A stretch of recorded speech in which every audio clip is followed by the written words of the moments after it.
old-time moonshiners that you encountered, if they was caught, and if you treat them fair and square like we tried to do, they would be friendly with you. They would say, well, I knew that I'd get caught sometime, but I just didn't know when. And it was my job to make it, and it was his job to catch me if he could.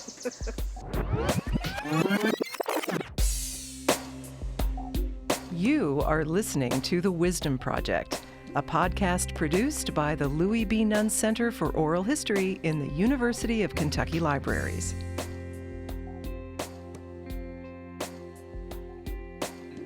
I'm Doug Boyd, director of the Nunn Center. You're listening to episode number 8 of The Wisdom Project. For several years now, the Nunn Center's been recording oral history interviews documenting Kentucky's bourbon industry. We also have a few interviews in our collection that document bourbon's illegal cousin, moonshine. From 1986 to 1988, Betty Boles Ellison and Russell Stockton conducted 7 interviews in Wayne County, Kentucky, which is about 2 hours south of Lexington, right down on the Tennessee border. Technically speaking, the word moonshine can be a reference to any kind of alcohol made illicitly. In this region, it is historically indicated moonshine whiskey. While recipes of moonshine whiskey can vary, traditional moonshine usually consists of some combination of water, corn, sugar, and yeast. The process of making moonshine is a chemical process that involves fermentation and distillation. Similar in some ways to making bourbon whiskey that you would purchase in a store. One of my favorite official descriptions of the whiskey-making process comes from the Nunn Center's interview with Fred Noe, legendary master distiller for Jim Beam. Before we dive into a discussion of moonshine, let's hear the way they make whiskey at Jim Beam. I can give you the Bourbon 101 class. I mean, we bring in grains, we grind those grains, we put them in a mash cooker, which is similar to a pressure cooker that holds 10,000 gallons. We cook the grains, or mash it as we call it. During this mashing or cooking process, we are converting the starches in those grains to sugar. We take the mash, cool it down, add the yeast. This yeast, during the fermentation process, it eats up the sugar that was made during the mashing. As it eats up that sugar, it makes 2 things: CO2, a colorless gas, and alcohol. We don't worry about the gas, we're looking for that alcohol. After about 4 days of fermentation, depending on the temperature we started the fermentation process at, it'll go anywhere from 3 to 5 days, but about a 4-day process. All of the sugar has been eaten up, and we call the mash distiller's beer. We take this distiller's beer, which has an alcohol content about like a bottle of beer, and run it through the beer still. We use a column still for our first distillation. A column still, you feed the beer in it's shaped like a silo. It's a cylinder. Ours is about 60 feet tall. You feed the beer in about 2/3 of the way up the still. The still is built with dikes and weirs and plates to where the beer stair steps its way down through the still. As it comes down through the still, we're heating it up with steam. As we heat that beer up, the alcohol turns into a vapor. The vapors go out the top. We catch those vapors, condense them back into a liquid. That's called the White Dog. That's the new whiskey.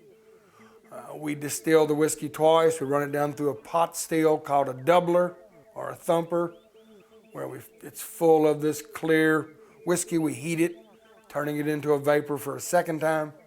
Catch those vapors, condense them back into a liquid. Take that liquid, put it in the charred white oak barrels, put it away in the aging rack houses here in Kentucky, and let nature take over. Now let's hear about the process of making moonshine in Wayne County, Kentucky. First, we hear from Russell Stockton. as I've said before, there is an art to making it.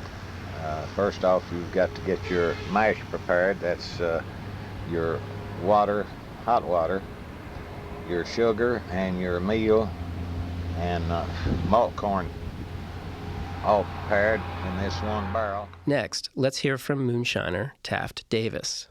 Well, I'd sprout my corn, get green sprouts on it. And then I'd get my meal. I put 3 pecks to a barrel, to a 50-gallon barrel, And it'd heat me a tub of water, and I'd cook that water about 10 minutes after it went to boiling. Put it in there and take a big paddle and stir it up. And go off and leave it a day and night. And it would cool down till by then with a little cool water till you could put your hand in it. And then I'd pull my shirt off and go in there and squish all that thick mash up, just about like buttermilk, and grind this green corn and put in it. Cover it up, and if it was in the summertime, in 4 days I could run it. Okay, let's return to Russell Stockton, who describes the transition from fermentation to distillation. And a good moonshiner can look at the frog eyes or the bubble on top and tell just about when to start his run. When your mash gets ready, you empty that into your pot that's sitting in the furnace. You paste it all in with flour and water, and when that flour and water hardens, it forms a cement, and the reason you do this is to keep as much steam in the containers and in the lines as you possibly can, because the steam is what makes your finished product when it cools in the worm and comes out the end. And finally, let's hear from longtime moonshiner Wheeler Stinson on his process for making moonshine. Cause there's no way you can make it if you ain't got water. Mm-hmm. See, that what we call a worm, you can put it now like in one of these metal barrels or something like that, and you've got to have water in there in order to make this whiskey. Cause if there ain't water in there, it'll just shoot the steam straight on through it. But see, as quick as that steam hits that water, it'll stop right there. And that's what makes your whiskey. See, the whiskey alcohol is nothing but sweat off of that steam. Mm-hmm. There is one big difference between making moonshine and making bourbon, and that is the barrels where the whiskey is aged. Much of the flavor and the color of bourbon whiskey you purchase in the store is due to that aging process and the magic that occurs inside a charred white oak barrel. In fact, it is the unaged aspect of moonshine that gives moonshine its signature harsh taste or kick. So moonshine is not aged. It's bottled and sold, oftentimes to bootleggers who then resold the whiskey for a much greater profit. Wheeler Stinson from Monticello, Kentucky made moonshine for over 40 years. He talks about how long his process would take. How long would it take you to produce a batch of moonshine? In the summertime, I could have it ready in about 4 days. Mm-hmm. Anywhere from 3 to 4 days, depending on how good your malt corn, how fast it took off working. Mm-hmm. Yeah. You could do it faster in the summer than you could in the winter. Yeah. You can hardly make out here in these hills now in the wintertime, because that beer has to stay warm if it works. Because if it just messes around, you ain't gonna have no alcohol there. Several of the moonshiners talk about the importance of making the moonshine near a water source, so location of the still really mattered. It was also important for the location to be hidden and remote, because remember, making moonshine was illegal. The mountains of eastern Kentucky have some very hidden and remote locations which were optimal for distilling illegal whiskey. The government's complicated relationship with alcohol goes back centuries. There was the Whiskey Rebellion when President George Washington imposed a whiskey tax to help fund the American Revolution. After repeal by President Jefferson, tax on spirits came back around to help fund the War of 1812 and then the Civil War. By taxing spirits, there now becomes the distinction between what is legally produced and what is illegally produced, which then creates the need for state and federal agents who are tasked with confirming the legal legitimacy of distillers, mainly for taxation purposes. Now, temperance movements and the 18th Amendment to the Constitution, otherwise known as Prohibition, which outlawed the sale and consumption of alcoholic beverages, further complicated the manufacturing and selling of alcohol. Prohibition also turned moonshining and bootlegging into an even bigger and more lucrative business. And the contentious story of Moonshiners and Revenuers became the stuff of legend. What is special about this oral history project is that they interviewed both the Moonshiners and the Revenuers, sometimes together in the same room or on the same front porch. You will hear some traffic noises in some of these clips. Now, Russell Stockton served as a law enforcement official for 34 years. After his retirement, he became an investigator for alcohol beverage control in Kentucky, where he worked for years chasing moonshiners and bootleggers. For the last 18 years, I was with the Alcohol Beverage Control Board, state of Kentucky, as an investigator. During my career as a law enforcement officer, I have come in contact with several moonshiners, bootleggers, and moonshine still apparatus. I would like to say that the making of moonshine, although I don't approve of it, is a art within itself. And years ago, I'd say that it was almost a necessity. Moonshiners would create elaborate strategies for determining whether a revenuer had been to the still in their absence. Tommy Strunk talks about some of those strategies. Sometimes they tie a little black sewing thread across the walk trail down about 2 foot off the ground, 2 or 3 bushes along, and then if somebody came in there when you wasn't there, they'd break that string and never know what to do. Or I've seen them take and throw a little money down around the place, like $quarter, $half. Some stranger come up, he said, well, that fella dropped a quarter there, and he'll get that and stick it in his pocket. Then you know somebody's been there. Russell Stockton recalled how some moonshiners developed communication strategies for warning other moonshiners when law enforcement was in the area. The communication for the moonshiners in the remote areas of the county. I know I was told one time that up this long holler there were several stills located, and this is back years ago. And they, at the end of the holler, there was a family that had a large anvil. An anvil is a shop tool. It's a great big piece of iron with a little horn on it. Each anvil has a little different sound when you strike it with the hammer. If there was any law officials, revenuers, and that's what they called them at that time, revenuers, they would strike this hammer or the anvil with a hammer once, twice, or 3 times, and that would let the folks on up the holler know that there was somebody a-coming or strangers are-coming, and they would all get away from their still, cover it back up, and get about their farm work or whatever they was doing, splitting rails, making shingles for the house, or working in the garden, timber business, or what have you. Other moonshiners talked about using booby traps and smoke signals to warn others about the revenuers. Now let's hear from moonshiner Taft Davis about avoiding the law. I never did get mad at the law. But you always nervous. I don't care. When a man comes at you with the authority, even you know this man good. If you know you're guilty, you're nervous. You were always just waiting for them to step out of the woods then? Yeah, and you didn't only watch, you listened. And you'd never step on the ground if there was a rock. You wouldn't go to make no, I carried cope sacks and arches on my foot to build my heel up so it wouldn't show and make it level out here. And it just looked like where you'd laid a mop down in the snow. I didn't make no heel prints. And if I seen your heel prints, then I knowed it wasn't mine. And I could nearly size after I seen the law one time. I watched him walk, and I could watch his tracks. And I'd never killed a snake close to my still. Wait, he says he never killed a snake close to the still. What's he talking about?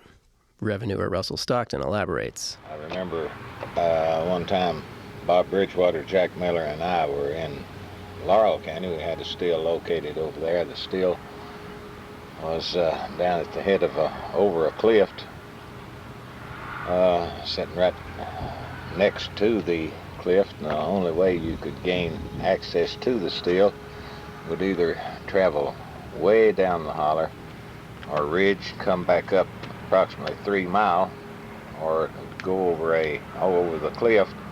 And they had constructed a ladder out of poles which they had propped up. The cliff part that we went down was approximately 20 foot high, and we had been down inspecting the still on different occasions. And where the still was located, as I said, was back kind of next to the cliff, or the face of the cliff, with a small water supply. And there's a lot of underbrush, and the place was awful snaky looking. It had the place looked snaky. And we had left one day and came back the next morning. Jack Miller was in front, and he was going down the ladder backward with his hands, or back to the ladder, and his hands bracing him as he's going down. And just as he got to the bottom of the ladder, he started to put his foot on the ground and felt something soft. And he looked down, and somebody had, or one of the shiners had killed a rattlesnake and coiled it up right at the end of the ladder. Well, when Jack saw that, he screamed that you could have heard him all over the whole mountain, much less the holler that we were in. And right back up that ladder he came backwards. And so when he got to the top, he looked back down, and of course the snake had not moved. And we went on down and eased over the snake. And during the time that we were back on top of the cliff waiting to look see if the snake was dead, and we had sat there for a little while and smoked a cigarette. But anyway, we went back down, and the shiner had come in that way, and we was lucky enough to capture him at that time. We had a great laugh about him killing a snake the day before and placing it in under the ladder. Okay, so I'm desperately afraid of snakes and would love to move on to a very different topic, but we actually have Jack Miller's version of this story. Jack Miller, the revenuer, who stepped on the snake. One evening, we was going down there to check it. You had to go over this ladder to get down to the still over there cliff. And I was going down the ladder first, had my back. I was going down with my back to the ladder. Just as I started to step off on the ground, I looked down, make sure I wasn't stepping on no sticks to break or nothing where they'd hear. And there laid this big copperhead all wild up. And I like to knock Bob Wiley off of the ladder, getting back up the ladder. But that's another experience that I won't forget. Russell Stockton talked about how difficult it was to catch some of the moonshiners, in particular, Wheeler Stinson. We have never found a direct path leading from the Hall Road or a main road to Wheeler's outfit. He might leave the road at one location. When he goes back, he might go down the road 100 yards or 200 yards or something and leave the road. You'll never, you could not find his tracks where he left the road. And I've always heard, and this is a little humor into Wheeler, I've heard people say that he knew squirrels by name in the woods. He's a very good woods person. If you started to track him, you would have a very difficult job unless you had followed him. And then Wheeler Stinson responds. If I was so minded to, I don't think if there's a man in the state of Kentucky could follow me, would to put me in the wood if I was really so minded to. Oh, I know my way around, and there ain't a foot of ground in this country I ain't been on day or night. And I can go all over this country without burning a light or anything else. I go by the timber, the rocks, the logs, stumps, or whatever. And if I was so minded to, I don't believe if there's a FBI or nothing else could really follow me if I was so minded to stay out of the way. Well, Wheeler Stinson did get caught, twice, actually, by Russell Stockton. The old-time moonshiners that you encountered, they would, if they was caught, and if you treat them fair and square like we tried to do, they would speak to you the next morning. They would be friendly with you. They would say, "Well, I knew that I'd get caught sometime, but I just didn't know when." And wasn't expecting it to be today. and you're the one that caught me. They have no animosity toward you for catching them, because they figured their time was up and they was going to get caught sometime. What fascinates me about listening to these interviews is the fact that moonshiners had made careers making moonshine. The revenuers made careers trying to catch the moonshiners, yet there was a clear sense of mutual respect. Russell Stockton was present for the interview with Wheeler Stinson, and the two talked about the chase. They talked about each other, and they talked about their relationship. The art of making moonshine, or making good moonshine, it is an art, because there's very few people in Wayne County that I know of that can make moonshine and tell a fella that is good moonshine.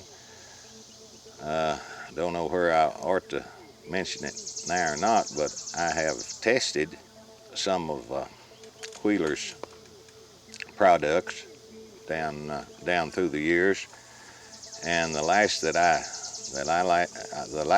tested proofed out 102 to 104 proof. So that's getting down with your better grades of whiskey.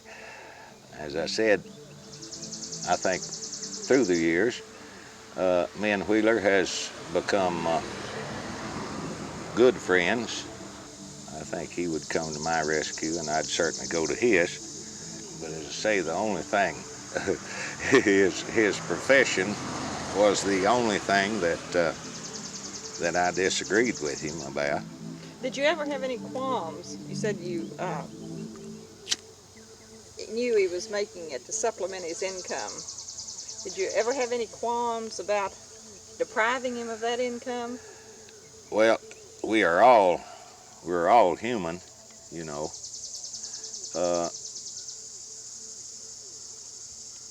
Yes, I have. But it's still your duty to apprehend and destroy any illegal manufacture of alcohol beverages. Mr. Stinson, could you come in now and give us some indication then of your rather adversarial relationship with Russ? Well, he had a job to do. It was my job to make it, and it was his job to catch me if he could. He had a job to do it, and I don't blame him for doing it one bit in the world.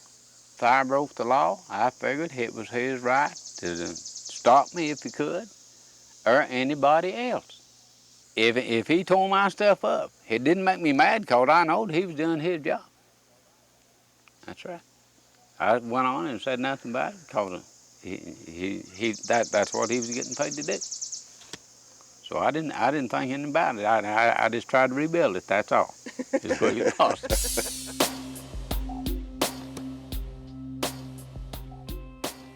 The interviews in this project contain detailed conversations about how moonshiners and revenuers did their jobs. They spoke about moonshine as an art form from two very different perspectives. And throughout this project, both the Moonshiners and the Revenuers expressed feelings of mutual respect between them, and sometimes they were even friends, despite being on opposite sides of the law. The interviews from this project were eventually featured in the book A Legal Odyssey by Betty Boles Ellison, who was one of the interviewers, published in 2003. If you're interested, check out this collection online. These interviews are fascinating. Thanks for listening. The Wisdom Project podcast is brought to you by the Louie B. Nunn Center for Oral History in the University of Kentucky Libraries. This episode was produced by me, Doug Boyd, and Hannah Jones, a new addition to the Nunn Center team who will be working on several upcoming episodes this season. Speaking of seasons, the Wisdom Project podcast has been on pause for over a year, but we have a whole season planned for 2018, so make sure you subscribe.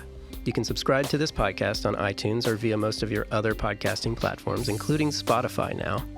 The brand new voice you hear at the beginning of this episode is the voice of Jen Bartlett. The music produced for this episode was written and recorded by me, Doug Boyd. You can connect with the Nunn Center on Facebook or on our blog at nunncenter.org or on Twitter at nunncenter, or you can follow me at Douglas A. Boyd. Stay tuned for the next episode of The Wisdom Project.